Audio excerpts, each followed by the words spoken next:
You're listening to the Oneofus.net podcast network.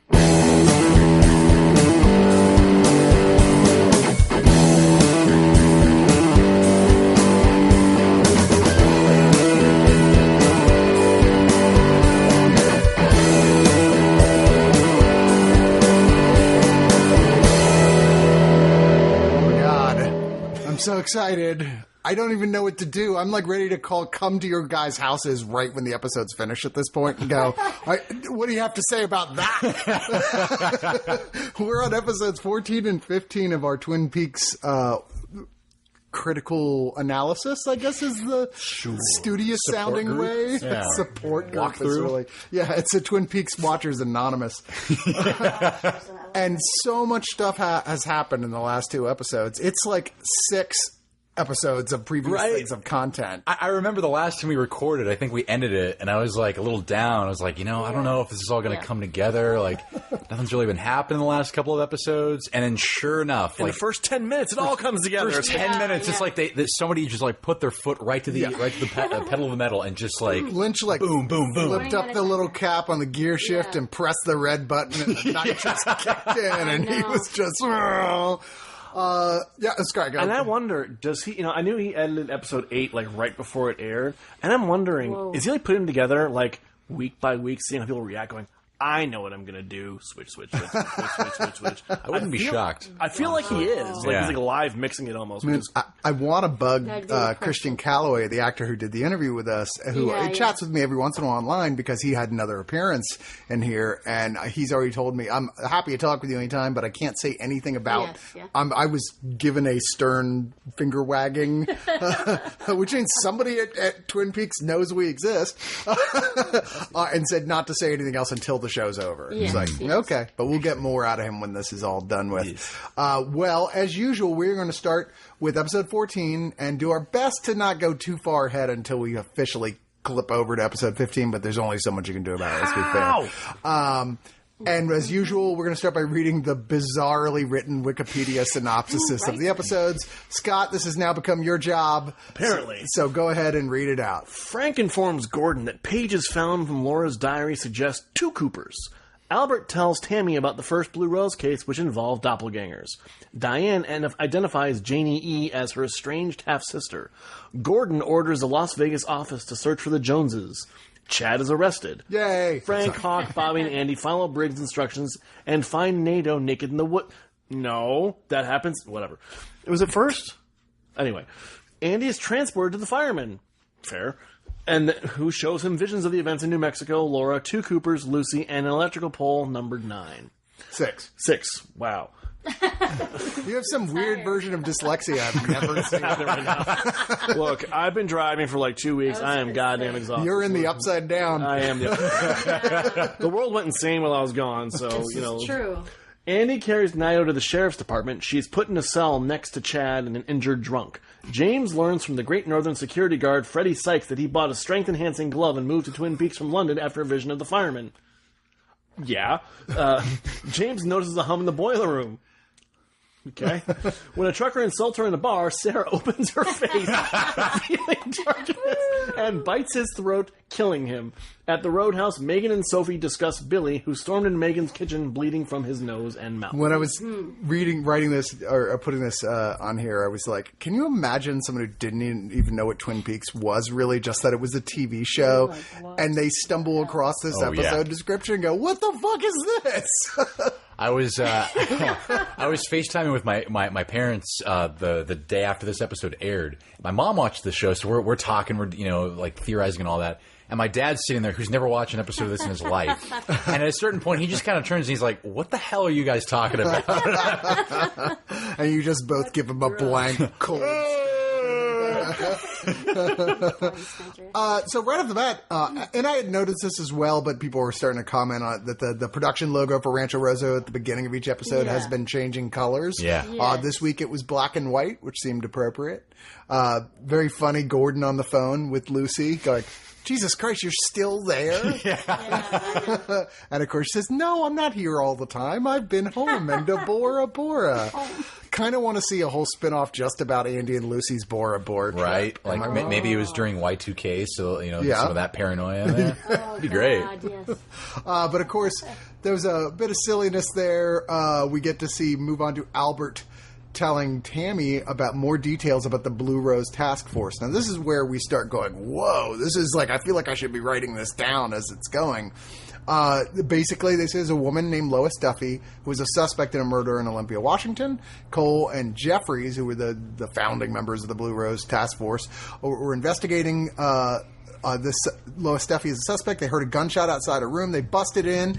Lois is on the floor, wounded from a gunshot, dying. She says, "I'm like the Blue Rose." She smiles, dies, and disappears, as you do. Meanwhile, they see the woman who shot her standing up, and she's also Lois Duffy. Albert adds, by the way, Lois Duffy did not have a twin sister. In jail, the other Lois killed herself. She hung herself. And Albert asked Tammy, so what do you think about all that? What do you think that means? And she basically says she thinks that means the Blue Rose doesn't occur in nature, so the dying woman was not natural, that somehow she was conjured, or the first real mentioning of this term, a tulpa. I mean, other than on My Little Pony, because, this guy's... Well, no, see, that's a big thing for My Little Pony people, apparently, are tulpas. Somewhere Joseph Compton just got his wings. Yeah, world I don't know. Yeah, they call themselves tulpamancers. People who create tulpas on purpose. You're learning something new every day. Like that's a real thing. The deep-rooted mythology that surrounds My Little Pony. I think the bathroom door is open. One of the cats is pushing it open. This haunted house sound. Yeah, tulpa is a thing. I don't know. Yeah. I mean, it goes way back in Buddhist mythology, I believe. But like just recently, it's become kind of like, cool occultism, cute occultism, if you will, du jour. There's a lot of people who are like, oh, I have created several tulpas. Harvey the Rabbit from the classic movie Harvey is considered to be a tulpa, a conjured up form. So now they've sort of incorporated this idea into the show, which right off the bat, of course, explains a lot. Yeah. And asks the question, so then Dougie is probably a tulpa for Mr. C. Mm-hmm. Scott is like, this is going to jump ahead to another episode. I have thoughts about Mr. C and Dougie now, and I'm very confused about it all. Deeply confused. You're deeply worried. I don't think it's as simple as Dougie is Cooper and Mr. C is the evil doppelganger anymore. Mm-hmm. Because I'm not sure, because Mr. C is acting more like Cooper, more and more, and his, jumping to the 15 for a second, I apologize, him saying to the teapot kettle Jeffries, whoever the fuck that was, that he knew about the whole time he encountered him in 1989. How the hell would he know that if he wasn't Cooper? We'll get to that. I know. I'm just I have all You're that. time jumping, just like the show. But this asks a lot of tulpa questions. Like, first off, who else could be a tulpa? An obvious choice, of course, is Maddie from the original the second season. Yeah. Laura's cousin, who was played by the same actress, who comes out of nowhere, and with Sarah Palmer, Grace Zabriskie's connection, seemingly to having some degree of like supernatural abilities herself, asks the question: is she a tulpa that she created in this situation? Yeah, interesting. Wanting Laura back. Yeah, nice. And Sarah Palmer herself, like. Is it possible that we're not just seeing Sarah? Sometimes maybe we're seeing a double of herself. Sometimes that's a tulpa. She's become mother. Yeah, especially with the attack on Mr. Truck U. Pretty awesome. And Laura Palmer herself, with the fireman in episode 8, floats up in the air, and the essence comes out of him, out of his head, and it becomes a glowing orb with Laura's face on it, being sent to Earth. It sort of indicates on some level Laura herself is a created life form for a specific purpose. And again, it kind of goes back to this thing we keep being told every single episode, Laura's the one. This is all going back to Laura. Every episode of the show begins with an image of Laura superimposed over the woods. Yes. And so we keep, episode by episode, they keep reminding us, hey, she's really important. This is all going back to her somehow. Right. And even the way that Sarah Palmer took her face off Yeah, You as you do. Well, like one does. You know? It's just like when Laura took her face off. Except instead of there being like this emanating light and electricity, it was the deleted scenes from Eraserhead. Yeah. Inside However, of her there face. was another very direct connection I picked up from super deep cut fandom, which is the smile she has. Yeah. Somebody matched it exactly with Laura Palmer's You sent me smile that. from that What the photograph. hell? I was like exactly Oh, the smile. nice. I was like, oh, well, that's interesting. Huh. Of course, the drunk in the jail cell. Pretty much everybody's like, okay, that's got to be the mythical Billy, Yeah. right? Or That everyone his keeps Tulpa. responding. He's like, he's sitting there, he's bleeding out of the mouth and nose, as Yes. was reported in the Billy story. But he's also got that sort of Dougie behavior, like that not Yeah, quite there, yeah. repeating things that everybody else says. It definitely, there feels Something's like not a right. comparison. So is that possible he's a Billy himself is a Tulpa? Or maybe, there's another one somewhere. Nato, played by Nei Yuki here, the fact that she seems unfinished. Yeah. Or something seems like maybe on some level she's one, although the prevailing theory seems to be she is Judy. She is the sister of Josie Packard. Yeah. But that's only if they stick to notes and literally just Yeah. notes, nothing that ever happened on screen that was reported by the Wrapped in Plastic magazine, the official Twin Peaks fanzine way back when, that was originally the plan. She would be that. But honestly, that could have changed drastically. Well, I love how it feels like part of this season is, and I'm not saying this is like a negative, but it feels like a large part of the season is David Lynch going like, no, Fire Walk with Me matters, damn it. Yeah, it does. You will not brush us under the Part of, carpet. like the entire season is like it's so and especially with the episode before, or was it this episode with Monica Bellucci, or that was 13? I want Was to this say episode? no, that's this episode. Oh, okay, yeah, that was this episode. So like with this in 14 when we get the whole the dream and who is the dreamer and all that, Yes, going back to the showing the scene from Fire Walk with Me again, to then jumping ahead a little bit to 15, them talking about Judy. It's like, every little thing that they, that was kind of like, people kind of were like, whatever, it's Fire Walk with Me. It's Mark Frost wasn't on this one. This is Lynch going off and doing his own weird thing. Right. All of that, they're, trying desperately to like bring that in and weave this into this whole weird endgame. I mean, he's doing a lot more of trying to tie up threads than I ever would have thought he would have been interested in doing. So. Which makes me interested to see the next 3 episodes, because if they continue at this pace, maybe we're going to get a less ambiguous finale than I thought we were. Yeah, somebody's going to go to J.J. Abrams and say, see? See how you do it? So we saw Diane get called in to talk to Albert and Cole, and he says, she says that Mr. C had mentioned Major Briggs that night long ago when he showed up after Dale presumably disappeared, transformed so long ago. Albert chooses to tell Diane about the ring they found inside of Major Briggs' body. It says, to Dougie with love, Janie E., which is one of the big dun-dun-dun moments where we were like, why didn't I think of that? That she says, I've got this half-sister named Jane who everybody calls Janie E. Diane's last name is Evans, so Janie E., who's married to a guy named Douglas Jones, who everybody calls Dougie. So it's and this is how they finally go. Maybe we should go to Vegas. Finally, for weeks, everybody's been like, "Who names someone Janie E?" Unironically, like, why is she called Janie? That's never mind. All right.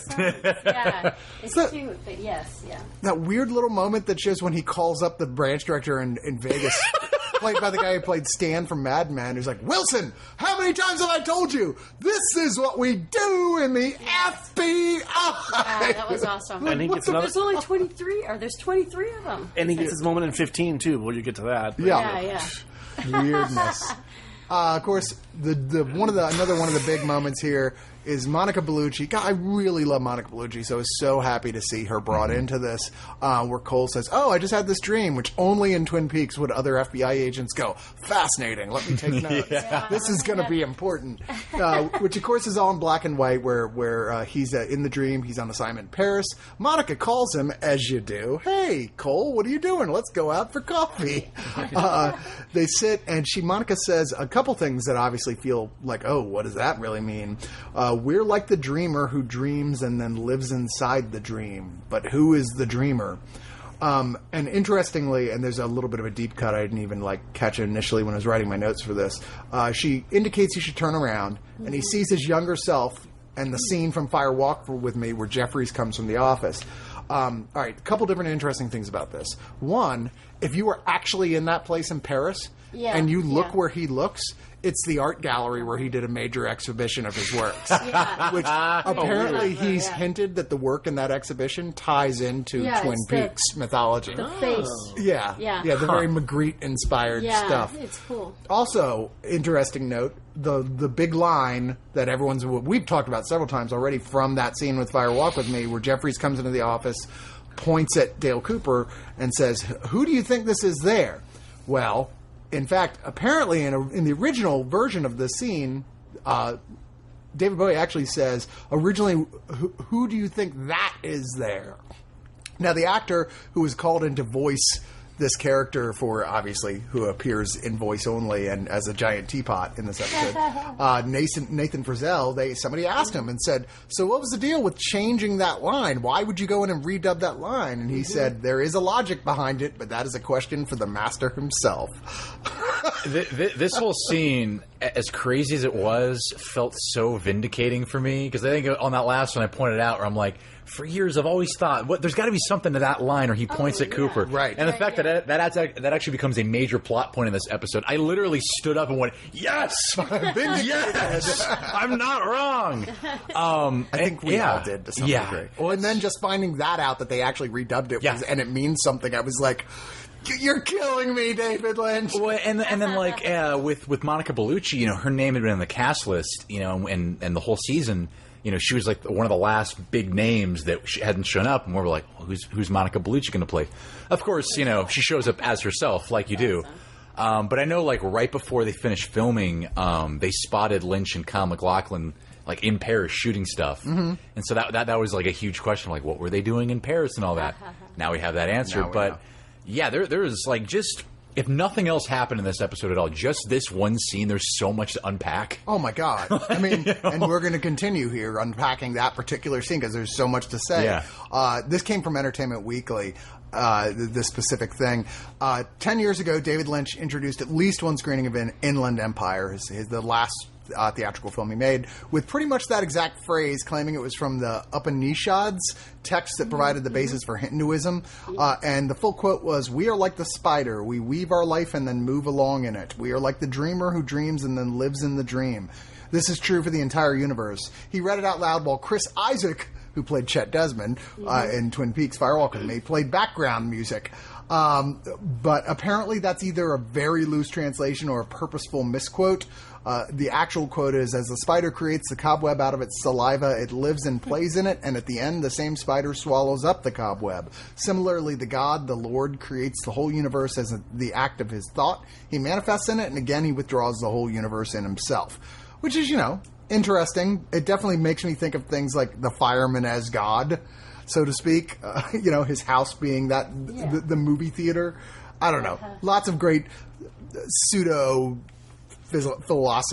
philosophical meanderings, but and then Albert going, "Oh yeah, that did happen," and you're like, "Wait, what?" How did he tap into it? I love that. Very bizarre sequence that it was actually one of the only scenes I went back and rewatched like right after it stopped. I was like, wait, rewind that. I got to see that again. So then another long-awaited moment as finally the time comes on the hidden slip of paper that Briggs left to make it to Jack Rabbit's palace up in the mountain for Sheriff Truman, Andy, Hawk, and Bobby. That weird moment, Andy's like, "Oh yeah, don't forget, we're supposed to all put dirt in our pockets." It's like, wait, what?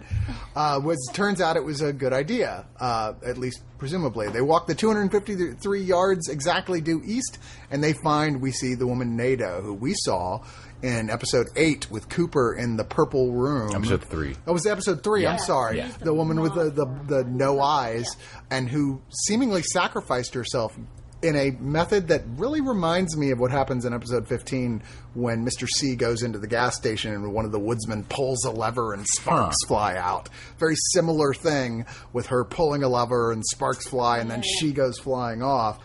But this is the same woman here. We see a pit of oil like we saw much earlier in the season in Glastonbury Grove, which seems to indicate a doorway between worlds. And if that didn't make it sure enough that that's what's going on, we actually see another, black hole sun up in the sky, like Cole saw in South Dakota. And Andy is the one who would be the last person of this group I would have imagined would have been the one to be picked to go to the White Lodge. Although I keep wanting to call it the Gray Lodge. Yeah. It's kind of more of a Gray Lodge. Yeah. To talk to the fireman, who we now know is called the fireman. He introduces himself as that. We used to just call him the Giant. Who gives him like previously on Twin Peaks from a little video that he shows him in the light up above him about 4:30 and Richard and what we saw originally, the Giant in the same room. He gave Cooper the message about 4:30. Richard and Linda, 2 birds with 1 stone, and it is in our house now. I don't believe we still really have totally unpacked all of that yet either. Linda's still the mystery. And then Andy is suddenly holding something that looks like the top half of a pine cone, maybe. Like a sculpted pine cone. Yeah, it's very... Well, I saw this, somebody was going through this episode, and apparently that item that he's holding is like a really deep cut back to like Lynch's early paintings he did back in the 70s. That was like a design that he put in a couple of his paintings. Nice. And so I don't know if it means anything. David Lynch's whole life is part of what we... That's not enough for you to read the secret history of Twin Peaks. You got to actually read his biography. Well, that's the thing. It's like it's more and more as people are kind of digging into each episode. It really does. Like we were joking about it, at the start. But it really does seem like this entire season is like one giant manifesto for his entire career. Just like, all right, it's all going into this because I don't know if I'm ever going to get a chance to do something like this ever again. He's getting old. And you noticed that Andy was the only one who ordered only cheese? Yeah. I think he's a simple guy. He's simple and sweet and something... Maybe he's a vegetarian, kind of rabbit energy. Is it about the bunnies? I mean, he's got bunnies. Him and Lucy have...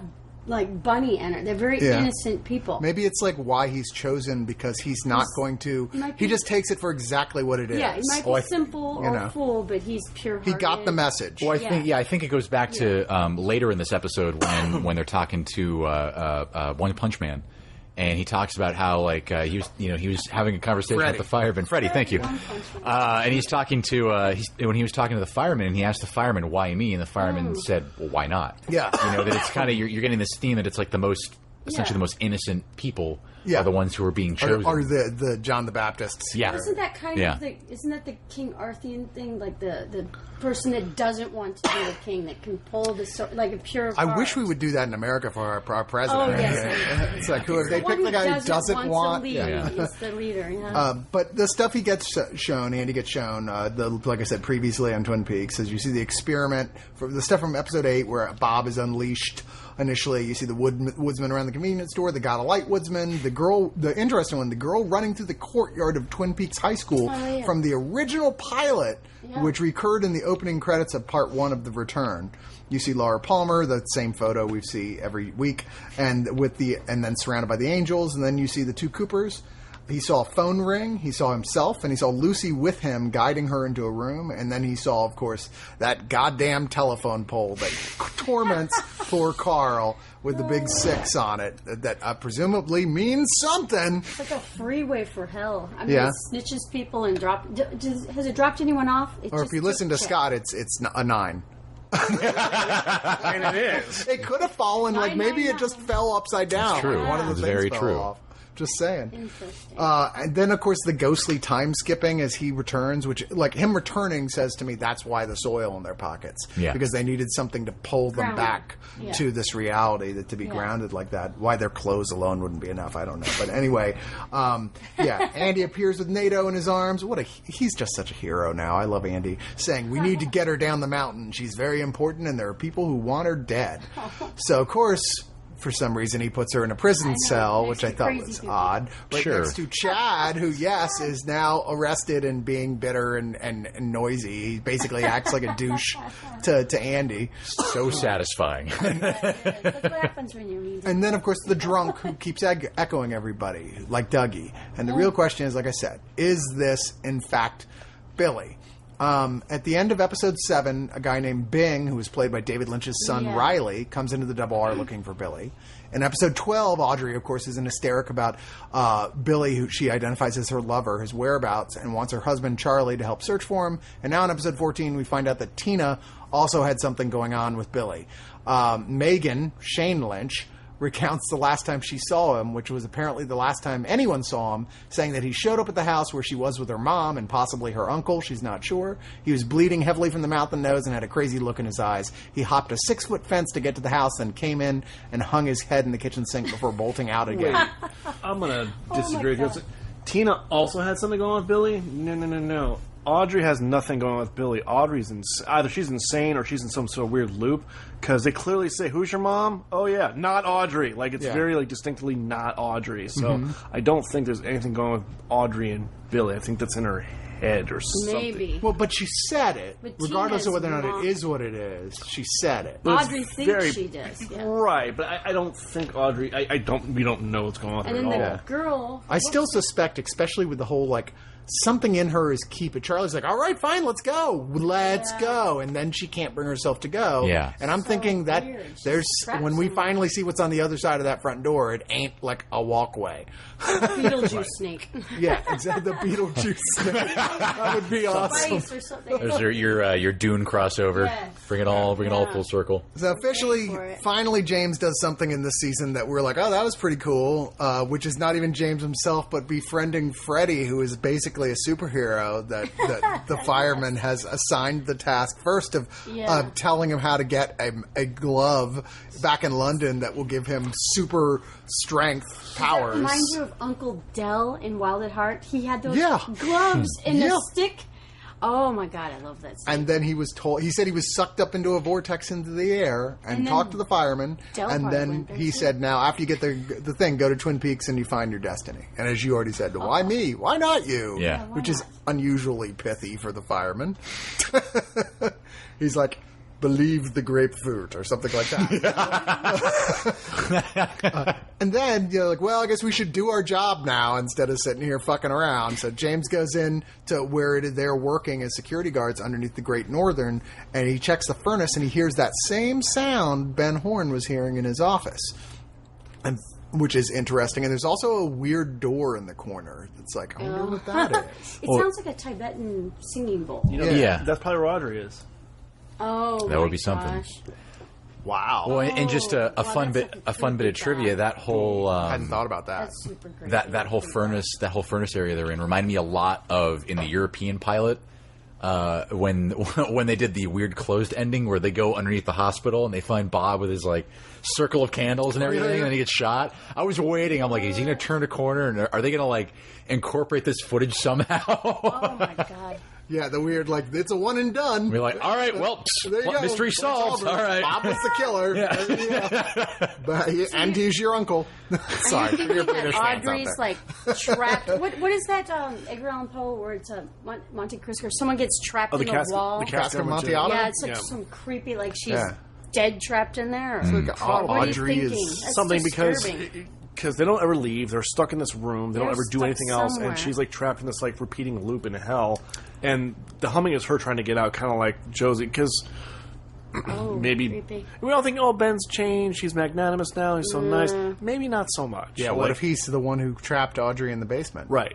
Assuming that's the case, once again. But that is a very interesting point. They call special attention to that door. You know, it felt MacGuffin-ish almost, the amount. Yeah. Yeah. It's definitely And then it just cuts, and it's never mentioned again. Yeah. Well, and that's the thing. It's like, and if for no other reason, the fact that there are 3 episodes left, we have got. Like, I'm assuming, you know, like because no one's mentioned Audrey. You know, that either in a scene with Richard Horn or something, we're going to figure out what the fuck is going on with Audrey right now. Well, And, because you know, in What 15 if they they talk never explain it? 14 or 15.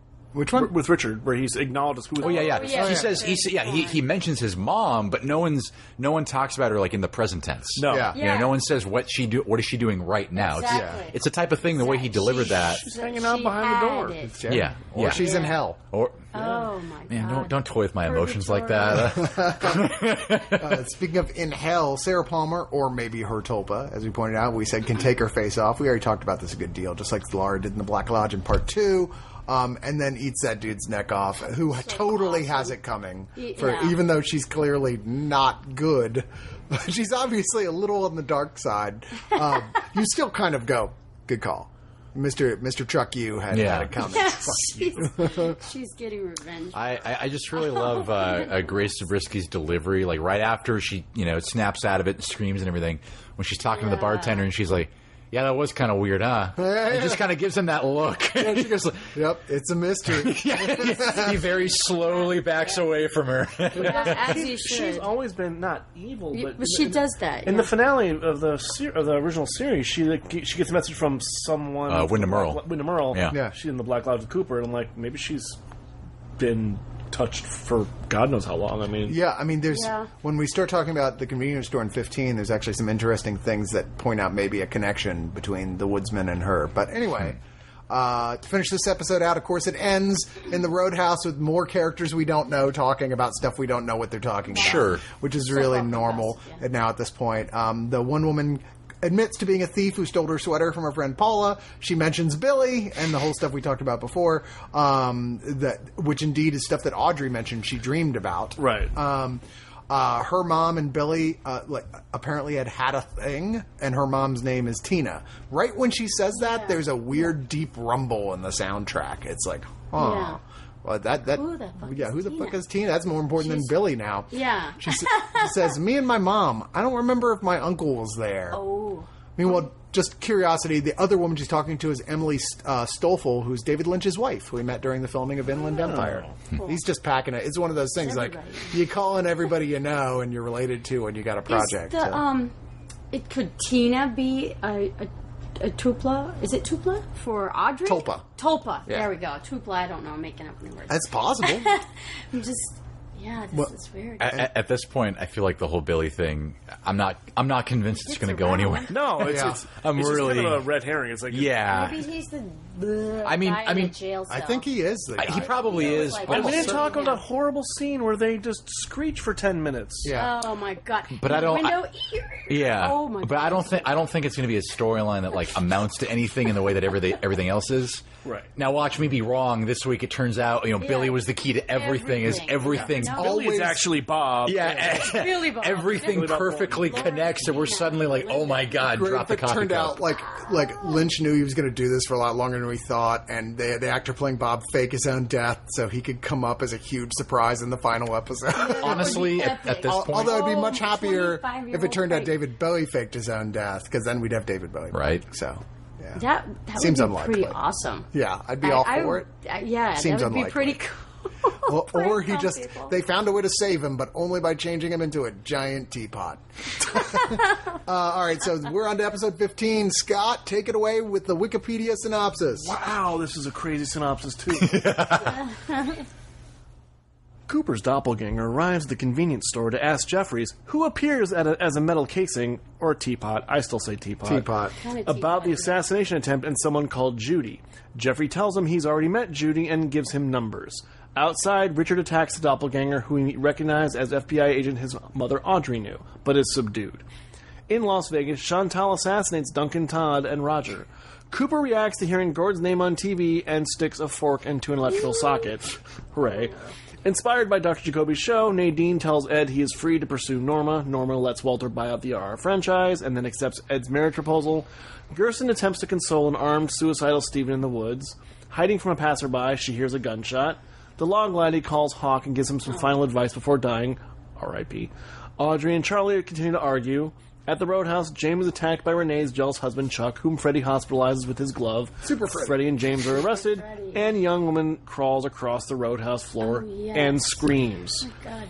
So if the last episode was them like hitting the accelerator, this one is like them suddenly going, all right, we got to wrap all this stuff up. Yeah. It's like 3 or 4 different storylines just in this episode get, I'm assuming, tied off for they're like good. Pulling out parts of the very confusing stuff from season 8 and flat out saying, well, here's what that is. Yeah. You know, which is interesting. Isn't it letting go is hard to do? But, is that the title? I don't. They never give him an official title. I think that's like the line that they had on the site. Yeah, but it starts off so schmaltzy though, which is hysterical. With like a very famous love song playing very loudly, and after Norma comes up and tells.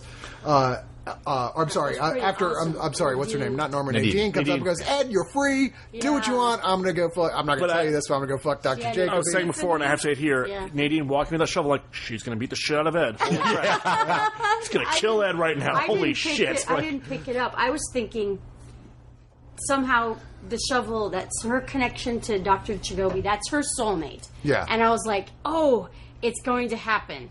She's going to go off with Jacoby, and finally, Big Ed and Norma, finally, we're going to get that ending. And even then, he can't give it to you straight up. No, because Ed comes in and is like, I'm so ready. And she's like, yeah, that's nice. And walks away. And he's like, fuck. Walter's here. Like, breaks his heart right there. But only because she's like, she could have said, seriously, just give me 1 minute. Hold my beer. I'm going to do this thing. Yeah. Goes and tells Walter, I'm done with doing business with you. I just want to be in Twin Peaks with my family and friends. Then goes back, accepts Ed's marriage proposal, and the word they could have actually written as a subscript, fan service.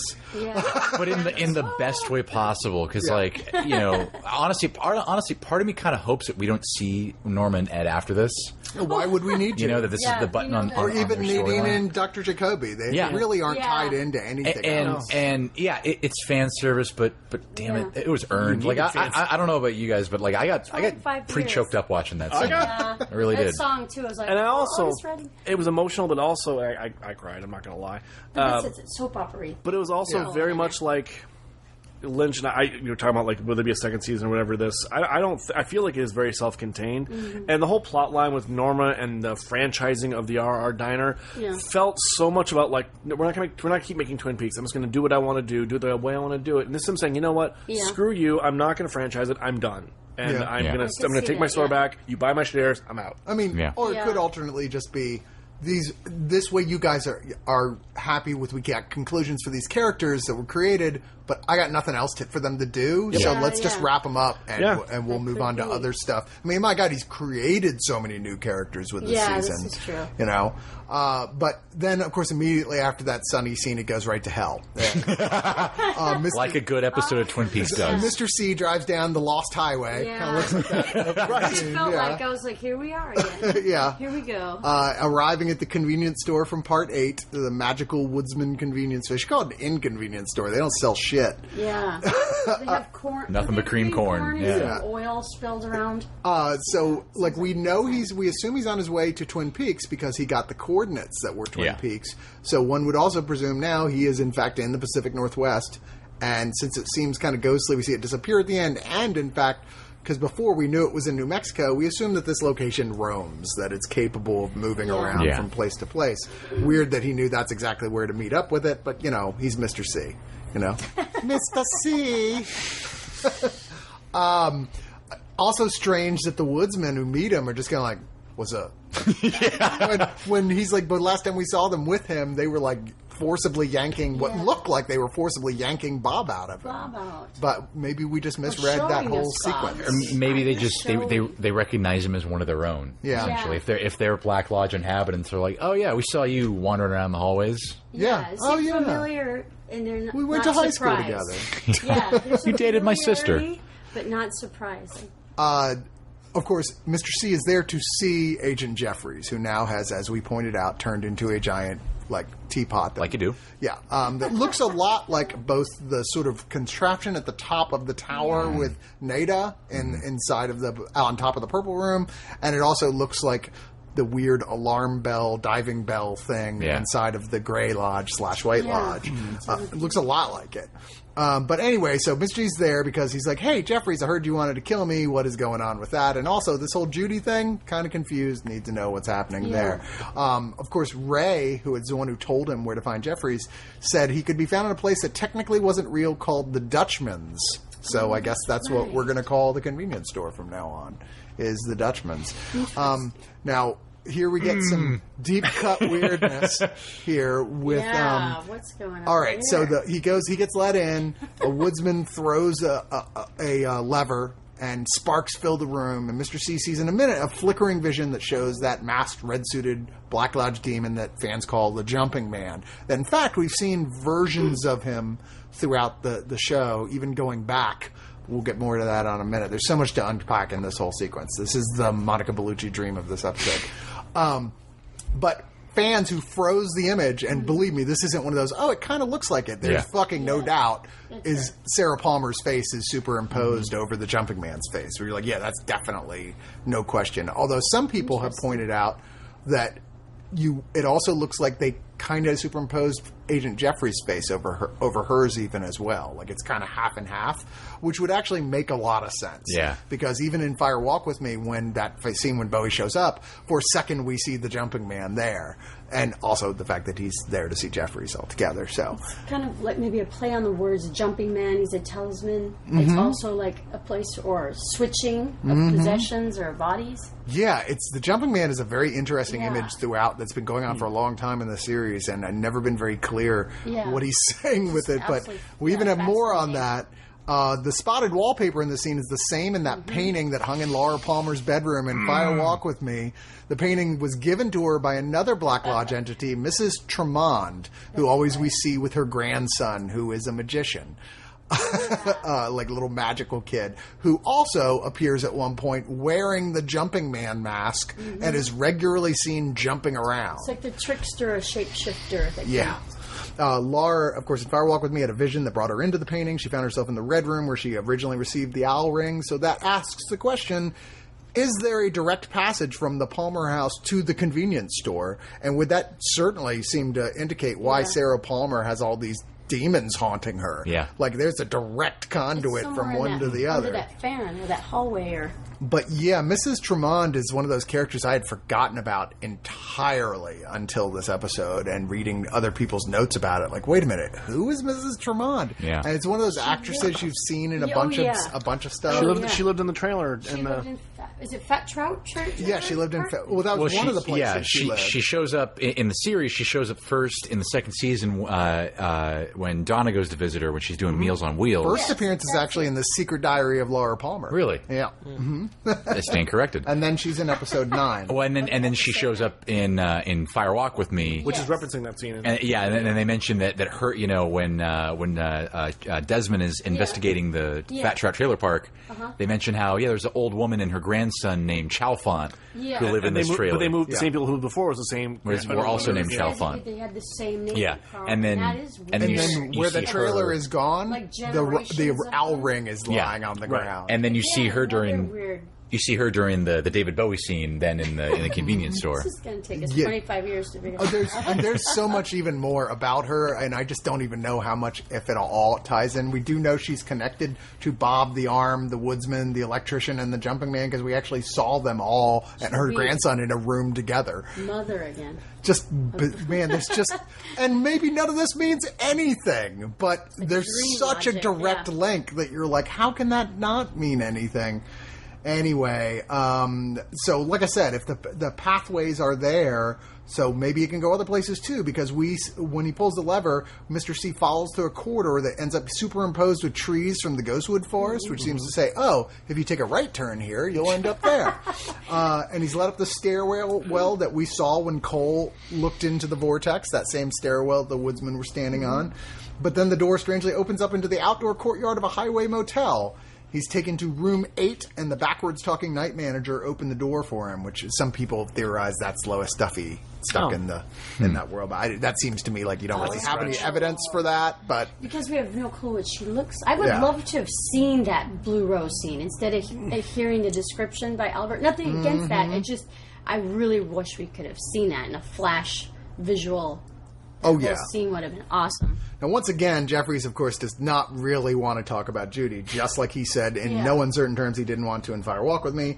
Mr. C demands... Jeffries says, "Oh, you already met her," and puffed out some numbers out of his little teapot stem. I love that he goes, "I'm going to write this down for you," and then Mr. C pulls out the pen and paper, and then the numbers just like puff out of the side of them. And the numbers are that we see are the first part of the coordinates that Diane got. So, which is okay. So, who is Judy? So a theory is that it's a code name for Laura Palmer. A theory says, my favorite theory, although I have no idea how it would work, is that Judy, like Judy Garland, like Major Garland Briggs, that there's a connection between Judy and Garland Briggs. I was like, someone's like, well, no, but they've said Judy's definitely like a woman.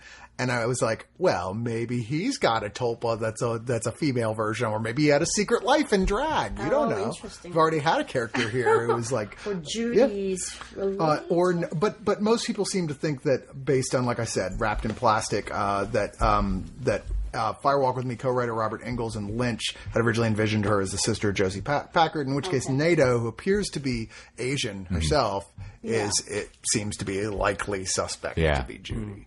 I don't know. I think we're honestly at this point we're kind of grasping at straws, but Nato seems like the most likely one. But what's weird is Jeffrey's telling Mr. C had met her before, and there's also some confusion Jeffrey shows with like Mr. C, who Mr. C actually is, and there was a lot of speculation. Maybe he can't tell the difference between Mr. C, Cooper in the lodge, Dougie, that somehow they're all in Jeffrey's way of seeing things. But that they're doesn't all track still the same though, because they know he's gone. They know Cooper's gone. They know, and the voice that was on when the first, it was episode 3 or 2 where Cooper calls Jeffries, and then it's like it's not Jeffries, and it's like who's he talking to, and I don't know. Like I said, there's a lot of guesswork, but prison call. No. When he's in the hotel room. He's in the hotel room and he kills that girl, the one who was with Ray. And then, but I mean, if we were going to say that, if we were to say it was Nato, I would think that Jeffries was confused and thought, "Oh, this is when Agent Cooper met her in the purple room." But if that's not the case, then you have to go back over in your head every other character we've seen Mr. C or has said he has encountered and gone, "Wow, maybe one of them was Judy."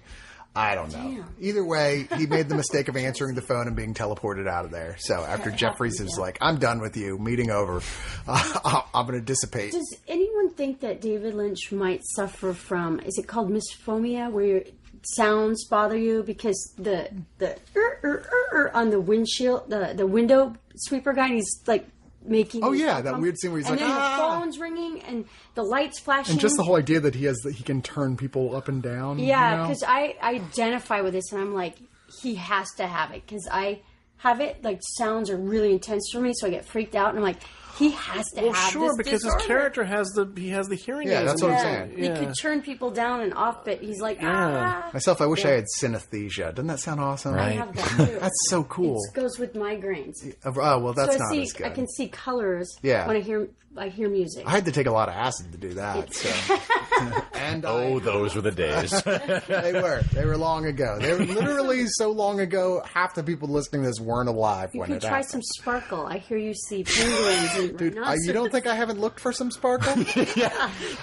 This brings us back to the My Little Pony. We're gonna find Chris at a finale party in a couple weeks, all hopped up on drugs. I found sparkle, dressed up in a My Little Pony outfit. Yeah, my foot is not real. I'm a clopper. So right coming out, Mr. C, as if he hadn't had stressful enough of a day, Richard Horn shows up thinking he's Dale, who his mother knew, Audrey presumably. Dale, of course, Mr. C immediately kicks his ass and then goes, "All right, come on, get in the truck. We got to talk on the way," which is like, that's funny. I mean, we knew eventually these two were going to get teamed up together. Yeah. There seemed very little doubt about that. Meanwhile, another two characters, they just kind of like, which is a weird way to write them off, because it kind of is like, so that's it? You literally introduced these guys this season, gave them all very little to do, and then you're like, well, that's it for their story. Steven and Gersten in the forest, he's presumably withdrawing from drugs, or maybe he took too much. And talking about suicide, we see Mark Frost playing Cyril Pons, a TV news reporter. See him. Okay. She freaks out and hides, and we hear a gunshot that at first you're like, oh, maybe he shot that guy. But then we see Cyril afterwards telling what he saw to Carl. So the only thing he presumes is that he, in fact, did kill himself. Yeah. Weird. But we have no way of knowing. Yeah. He thought he shot Becky by accident, or she committed suicide and he thought he did it because he was hopped up on he said sparkle? it was something she did. He kept saying that it's something she did, and we're not really sure what that means or even the context. Remember when they were in that huge fight before the coffee cup went flying through? He said, "Why did you do this?" And we didn't know what Becky did. We thought still don't maybe she was the pretty blondes that the Roadhouse guy, Jack, not Jack. I'm getting names completely. Oh, Jacques' twin brother. Thank you. Yeah, it set up some kind of weird rendezvous. Back to during the 7-minute sweeping scene when he's on. Oh, right, yeah, right. back when things were calmer. He was talking about hooking up the young cheerleader types with the guys, and he wanted his money back. So the idea is if Becky was involved in that. Yeah, I'm wondering, because it was mentioned. Because why else would that be there if not? And then she was trying to get money for their drug habit, so it seemed like maybe she went off and did that, and he was freaking out about it. Apparently that actor is very ill who played Jacques. Yes. From what I hear. He's extremely ill. Very sad. I think as far as what you were talking about what point does this scene serve, I think, and again, I could be completely wrong, but I think it all has to do with this whole kind of drug through line, the sparkle through line we've been seeing through the season where, way back at the beginning of the season they mentioned, a kid OD'd and, Bobby can't find the trail that they're using to get the stuff in. It's what Richard Horn took before he went and ran over the kid. It's presumably what the one lady who was scratching her armpit was on, the kid that threw up in the car. Yeah. You're kind of seeing, more, what I think is more and more, of this drug kind of infesting the town, and you're seeing sort of the repercussions of that. Begs the question why we're not seeing a lot more Balthazar Getty in this show, who apparently is the dealer of the head guy for spreading I sparkle. suspect if Richard Horn is going back to Twin Peaks, Yeah. that there's going to be some sort of run-in with Red at the end of all this. Which also, somebody posed the question, I'll skip real down to our fan questions real quick. Rob Moon says, is the guy who did magic tricks earlier on the kid with the old lady from original series? Yeah. And you're lucky I knew what you were talking about, because a lot of people wouldn't. It's a very obscure referencing. Yes, like I said, the Mrs. Tremont and her grandson who would regularly do magic tricks. And then, of course, Red, we saw it do a magic trick. And I get making the connection.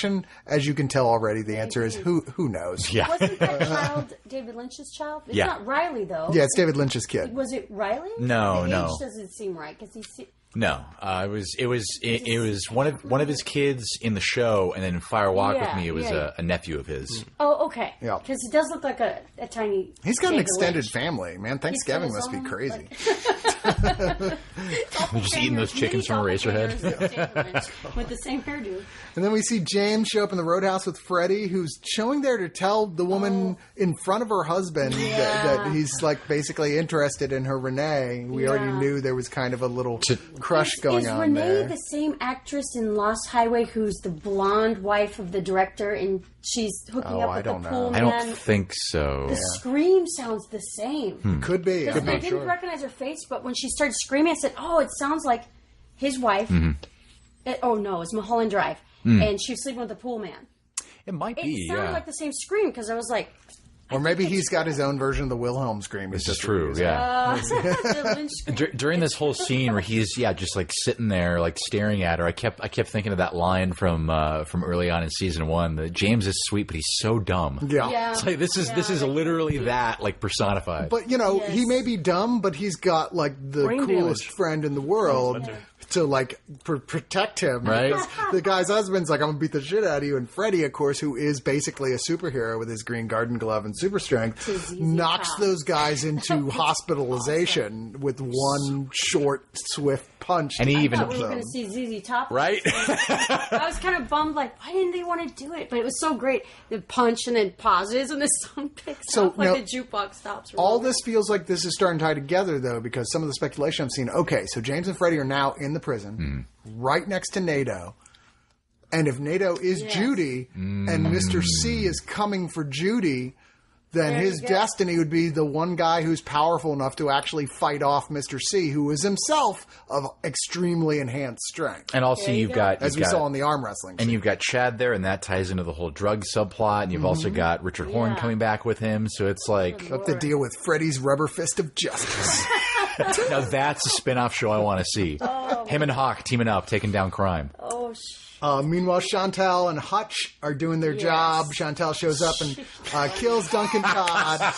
And then his assistant, who doesn't go down quite as easily, but, was great. he gurgles a bit. She wants to go to Wendy's. I love how Eat her fast food. she shoots him in the head, and I freeze framed it. His head fucking explodes. He's still growing? The other guy. It was the other guy, yeah. Oh my god! But there's some some fun quotes. They're definitely feel like they're imported from a Tarantino film all throughout this thing. In so-called Christian nation, thou shalt not kill, might as well be thou shalt kill, show no mercy, forgive no one, fuck them in the ass. Nation of killers, it's gone on all along, killed all the Indians. And then a little later, Chantal, after this strangely you have a point, goes, yeah, but my fun is over when I actually kill someone. It's no fun torturing a corpse. I haven't got to torture anybody for a fucking long time, Hutch. Points out the star the planet Mars, which was oddly specific. I guess you're like, okay, so you're identifying with the god of war here. Yeah. And then says, one down, one to go, presumably that being Dougie. Yeah. Oh. Who I assume will not, in fact, go easily. Fingers crossed. Yeah. Meanwhile, Dougie, of course, eating happily chocolate cake provided by Janie E. The TV he turns on, messing with what, by the way, is a old school PlayStation 3 remote. I know because I have one. I don't know why they choose that, but I guess it would work. And the scene is from the movie Sunset Boulevard, which, by the way, is a fantastic movie, and everybody should fucking watch it. But the scene involves Norma Desmond, I believe is her name, meeting with Cecil B. DeMille about her script. She's an actress, and ends up with her summoning a Paramount exec with the name Gordon Cole. So if you guys were confused about what was going on, that was the reasoning why Dougie was suddenly fascinated, because of the name Gordon Cole. Yeah. So I went, because he's so transfixed, he's like, well, I guess I got to put a fork in the wall socket then. And I love go home or and something. I love this. No, because this is the one thing that's going to make Cooper is he was such a Boy Scout, such a do-gooder, such a red person. Yeah. I'm going to do the one thing you just shouldn't do, put a fork in an electrical socket. Hooray! I am convinced next week he'll be back. Oh, yeah. He'll probably be fine. His hair will be, comically all That's amazing. Do you think it has to, memory of coming out of the electric socket? He's trying to... Yeah, I think it's a memory to go back. Or maybe he'll come back. Maybe next week he'll be Dale Cooper because of the electric shock. Well, that's the thing is I think, there have been these little words, agent case files, where he kind of perks up, and then somebody's saying something as direct as Gordon Cole. He has that look on his face like, holy shit. He's like, wait a minute. Like he's not actually aware, but you can sense that he's like real Cooper's almost in control, where he's like, wait a minute. Pushing. He's like, wait a minute. The last time I was me, I went through an electrical socket. Yeah, there's one right there. Let's see. Let's do this. That and how to travel through. Yeah, it almost feels like Dale Cooper is in Mr. C and in Dougie, and It's like kind of the soul is in pieces. Or Dale Cooper's in Dougie the same way that Bob is in Mr. C. Yes, yeah. Intermingling. And then there was there's a little Dale Cooper in all of us. Yeah, so there's there's a person on my Facebook, I think his name is Todd. Yeah, Todd Sellings. His theory is that Mr. Cooper, Mr. C, that we're seeing, has always been the one that we have watched on Twin Peaks, and the good Dale has always been in the lodge, and we've never really ever met him. That Dale Cooper was just Mr. C pretending to be good? Real good psychopath. I'm thinking... Yeah, having a hard time buying that. I would have... No. It seems weird to me, but it's like if you did pull that off, that's excellent. That's like some Shyamalan Village shit. I don't know. That would be that would undermine the entire show. I think that would... Yeah. I'm thinking more that the time travel is causing... the sequence, because he thinks it's out of the mention that Annie said the good Dale's in the lodge. But I didn't see it as we've never met the Dale Cooper. So I don't know. If I think it was more time jumping. Yeah, I feel it's time travel and time jumping, yes. So now we see, of course, the moment that really did make me cry this episode. Sorry, I didn't cry with Ed and Norma. I was like, yeah, that's sweet, but whatever. Let's move on to the good stuff. Soul. But the death of the character Margaret Lanterman, the log lady, played by Catherine Coulson, who, of course, died very shortly after finishing filming her scenes here. In fact, this was given they had already done an episode in memory of Catherine Coulson, and this episode said in memory of Margaret Lanterman, her character name, which was great. Yeah. Some of the memorable things she said in this final scene when she tells Hawk, like she's dying, she says, "My log is gold, the wind is moaning, I'm dying." And she told Hawk to remember someone from our talks when we were able to speak face to face. Watch for that one, the one I told you about, the one under the moon at Blue Pine Mountain. And the question is that the symbol for the horned owl-like symbol on Hawk's map and the script left by Briggs for Bobby, where Hawk said no man should ever want to know what it represented. But clearly, whatever that thing is becoming the sort of like that's the end game. nexus, Yeah. the end game. But honestly, that there's another situation where, despite how much we've been given about that, it's still nothing but pure speculation where that's going to be. Yeah. Yeah, I hope it's actually the office of the X-Files in the basement of the FBI. That'd open up a whole new that would be an can of ending. worms. Well, it doesn't end. It only just begins. We see, of course, Audrey and Charlie. As we talked about, Charlie's like, I've got my coat on. Are we leaving or what? And she's like, and so instead she strangles him. As you do. And she says, interestingly, I never really saw you before the way I'm seeing you now. I'm meeting a different person. Who are you, Charlie? Which feels very much like a reflection of when Charlie was like, oh, I can end your story in an earlier episode. That, like, she's stuck in something that's not really real. Yeah. It just doesn't... It definitely feels like Audrey, there's something wrong with her. Because if 25 years time progression without the bank explosion and a possible coma, I'm not quite sure I'd see her acting like this. So it does feel like she's mentally... Well, I mean, she's stuck. In some way. It feels like there's something so absurdly unreal about it all. I feel like it's like, it's like when you do see representations of people in purgatory or hell in modern fiction, where they're always incapable of realizing that they are in hell or purgatory, that they're the way they're stuck there because they're incapable of leaving based on their own actions. Until Audrey goes into the back and puts her hand on the coffin, and suddenly it all comes rushing back to her. And then they go back out to the church and walk into the light. End of the show, right there. Don't. That ending was like, what? Or she wakes up and she's got no arms and legs and she's in a box. No. In the basement. Okay. Oh my God. I would be pissed, but I would laugh for like an hour straight before the anger would set in if that's actually the case. The boxing Helena thing, because that bank explosion, this is possible. No, I know, right? Arms and legs and still be alive and feel trapped. But he's then had so many references to other stuff his family has done or that he's done that it would be... I wouldn't put it past him to say, like, yeah, she doesn't have any arms or legs and she's... If he makes boxing Helena canon to the Twin Peaks universe, honestly, I can't even be mad at that point. I'm just like, all right, yeah, you're a troll, but come on, that's great. That's awesome. Yeah, that's pro-level troll. I think he's at that. But Scott's like, oh, no matter how it ends, someone's going to be disappointed. Yeah. Someone's not going to like, because there's so many people's plots and stories have to end or not end. If we have Julian Sands showing up saying, Helena, please. No way. Well, it's like, or Bill Paxton's in the corner, like, playing with his little best shirt on. Oh, holy. Amazing. That would be crazy. Somewhere David Lynch is listening to this being like, damn it, they figured it out. I still feel I'm done with getting in discussions with people about this because it's like, okay, obviously you don't feel that way, but I watched the show because it's David Lynch. Yeah, I didn't watch it thinking it was going to feel exactly like the original show or that it would pick up with all those characters just how they were. Done with that argument, people. Like, it's just ridiculous. Like, okay, well then why are you still watching it and screaming every week about stuff when you know this is its own thing? I'm loving the show because it's great David Lynch. Yeah. Well, I also say, like, people who say that, like, it's like the 60s. You're talking about, like, you don't even mean the entire show. You mean the first season and that's it. You don't mean the second season at all. You didn't watch the second season. Or Fire Walk With Me. Oh, that's weird. Yeah. Watch. So it's like, what are you complaining about now? You should have known what you were getting into. I don't know. Anyway, once again, should have known what we got into because once again it ends at the Roadhouse. Shocker. With a band playing and another character we haven't seen before, Ruby. Says, Charlene Yee just screaming across the floor. Yeah, she's like, I'm waiting for someone, and two bruisers pick her up and lift her out of the booth. She crawls across the floor and starts screaming.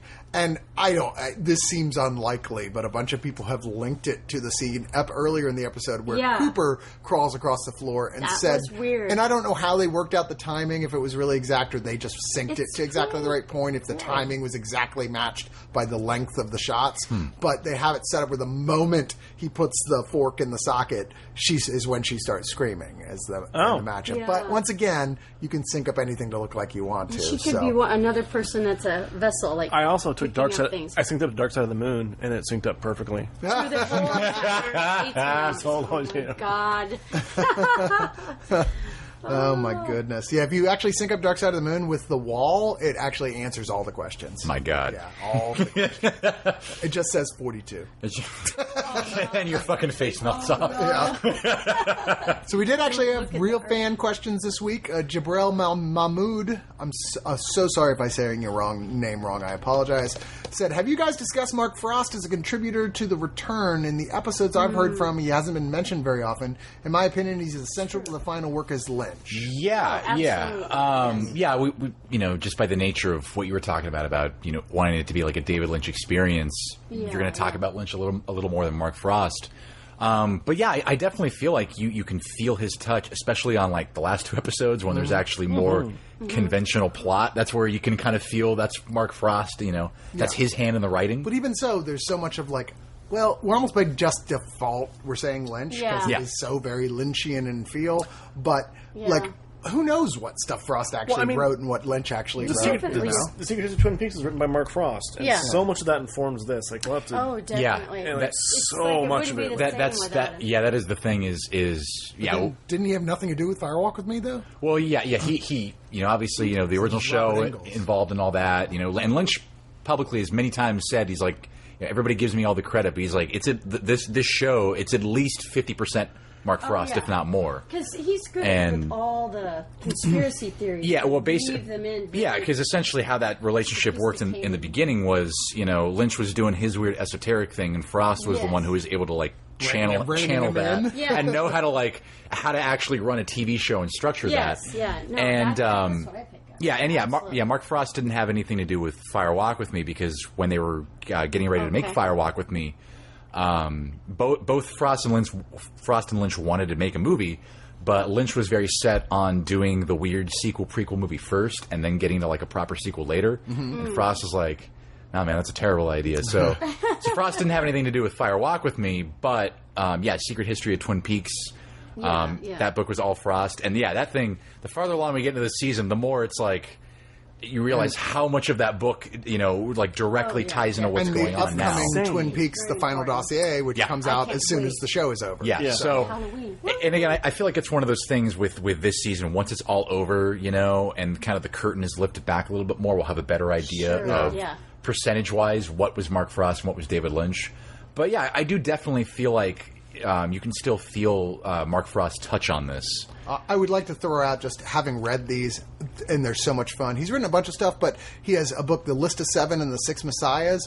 So much fun. The Six Messiahs is the sequel to it. Just really recommended as sort of like a rip-roaring adventure, occult murder mystery type thing, but with like a bunch of fictional characters coming involved in it, and a lot of references to like theosophy and conspiracy theories and stuff like that. So much fun. And I think most people who really like the plotting side of Twin Peaks would really enjoy those books. So I recommend. They've been out for so long, you can usually find them at used bookstores. So and honestly, just like the way that the plot of this whole season has been structured, where as we've gone along, we've realized this is all like been one giant spider's web. That's all everything is connected. That's why. Well, that's why I feel like that. More of the as far as the plot, more of the structure of this entire season. I think more of that might have to be on Mark Frost's shoulders because. Yeah, a lot of the stuff he writes about government cover-ups and conspiracies and all these very insane. The Blue Rose feels like all plots within plots. I wouldn't be shocked if we find out that a lot of the structure of this season in just the enormity of it came from him. Yeah, yes, absolutely. I wouldn't be surprised at all. They're obviously great collaborators together, and I hope that. If they don't choose to do more Twin Peaks next, which, come on, guys, do more Twin Peaks. But if they don't, they choose to work together again on something else for another show for Showtime. I would love to see another TV show from the two of these guys. I do think that the directors often get more attention because it's visual. Yeah. And then writers, sometimes they're doing all this work and they get kind of ignored. That's pretty par for the course. It's like the singer will get the attention of the songwriter. It's a footnote. It's not really fair. And Lynch...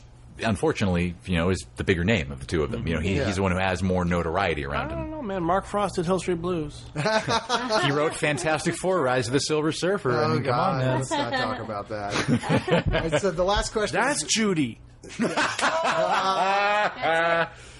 last question is from one of your people, David Assassinino. I love that name. I don't know how it sounds. Assassino. Assassino? Yeah, it does sound. It sounds like it's the Italian word for assassin. Yeah. Who just has sort of like a scream, a primal scream. Says, who is Red? Where did Bob go? Yes. Who was imitating Jeffries? Was it Albert? Where the fuck do you get that from?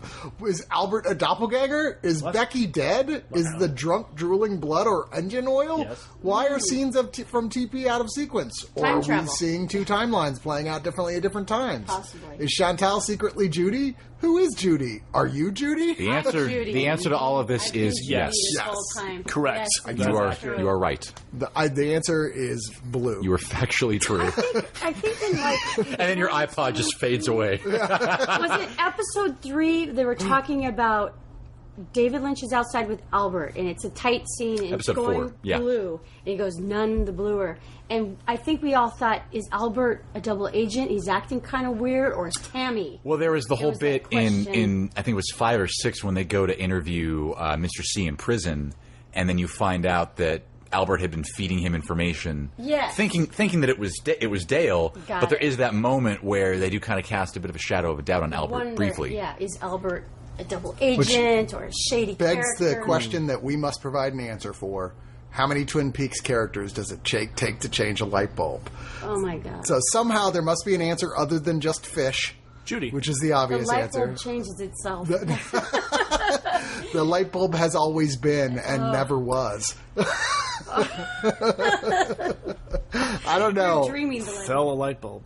I honestly, if you guys have some funny answers to that question, I would love to hear it because there's got to be an ultimate we're all going to laugh out loud answer to that joke, and I want to hear what it is. So I was looking at the release schedules for the next 2 episodes, and so we have 16 this upcoming week. Yeah. And they're airing 17 and 18 together. What? Yeah. Oh no! Oh my Yep. god. I can't handle that much reveal and So at once. we literally When is that? that's the Sunday after next. So we September probably 3rd. we do have to do a 3 episode So the next time we record, It'll be the it's, final It's going to be one. over. Yeah. So we're like, Oh, we This should is we should really depressing. do a live stream of watching it. Oh my god. We might be, but then Screaming talking and over yelling. it. Do you really want to do that? No. I feel like that would just be Unless no 2 one- hours of us going, oh, Yeah. You can't say anything. You can only make weird sounds like monkey And hand like motions. That. Now red sounds. And then Chad going, "This is a fucking nut house." But yeah, this is going to be our last chance to convene right before the end. Yeah, So- maybe a little while after the final dossier comes out, we'll get back together for one last sort of final welt. A little time has yeah, passed. yeah. Yes. We've got the final book we've looked at, so here are some wrap-up thoughts about Yeah. the whole thing. We've watched all 18 episodes multiple times. I do Yeah. feel like this whole season, when it's over, is going to benefit a lot from rewatch. rewatch, for sure. And especially once the final dossier is out. And once they release, hopefully, an impressive Blu-ray set of the season with Yes. lots of Or extras and Have maybe a even Fire Walk With Me standalone movie Oh, called God. The Blue Rose. Yeah. Or explain. I want to see that More happen. missing pieces. I want to see the Blue Rose situation happen visually. Yeah. Not just explain. I want to see that. I mean, normally I'm always I don't want to see a fucking prequel to the things I love. In this case, I would totally watch Yeah. a prequel about a young Agent Cole and Agent Jeffries Or what about investigating the Blue Rose frog cases. bug lady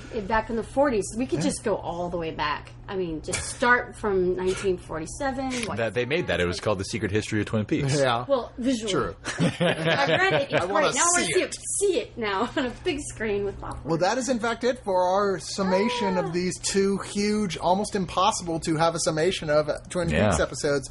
Once again, you guys, please let us know if you have any questions, if you disagree with us about some stuff and have some alternate theories about things. We want to hear about it all. Let us know in the comments, either on Facebook pages where this posts, or Twitter, or on the site itself, wherever you want.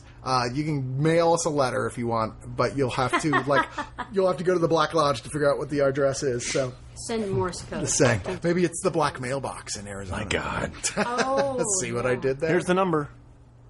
Yeah. Here it is. He's pantomiming in a Harpo-like I think manner. it was smoke signals. Did you through write the it down? teapot. We just showed it to you, Yeah. folks. God. Or just, I'll hum, and you can imagine the letters in your mind as I hum. I'll send a transmission. Oh. Did you get that? Okay, good.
Oneofus.net has been your one-stop shop for all things geek for years. But there's a side to them many of you have never heard. The subscription side. Subscribe and listen to great podcasts like The Breakfast Pub, The Original Gentleman, and the Watch a Movie With Us series. Head on over to Oneofus.net and don't forget your towel.